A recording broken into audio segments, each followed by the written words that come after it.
Hello, I'm Sofia Turco, and today I'm going to share my process with you for when I design textiles.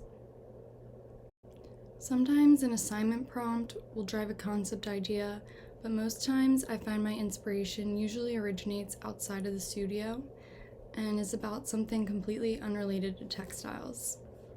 For example, I learned about the Anthropocene, the concept for this jacquard collection, in my environmental global citizenship class, and was captivated by the depth of the topic.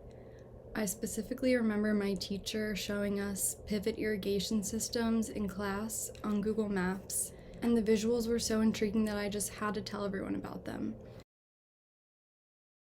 So I did that using the visual communication that is design. I spend a lot of time on Pinterest and trend forecasting sites, compiling about 4 times the images anyone would ever need to work with. Then I download about half of them and I start bringing the images into Photoshop, moving them around, changing the colors, adding, erasing, blending, just reworking everything till it fits what I'm starting to shape in my mind. Next, I get off the computer and I open my sketchbook and I try and start painting or drawing. And it's not glamorous, especially at first. I usually am not a fan of the colors that I'm mixing or not mixing.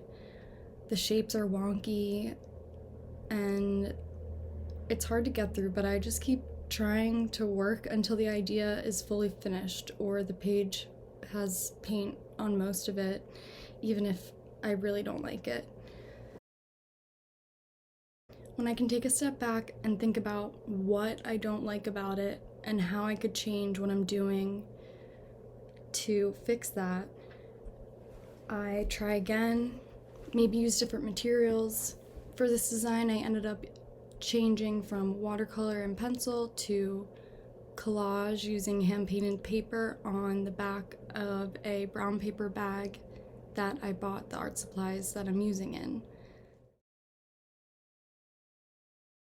For this design, I'm creating a jacquard woven fabric, so when I have my design in a good place, I scan it into the computer and I bring that into a specialized software that's similar to Photoshop, but it's for designing woven fabric.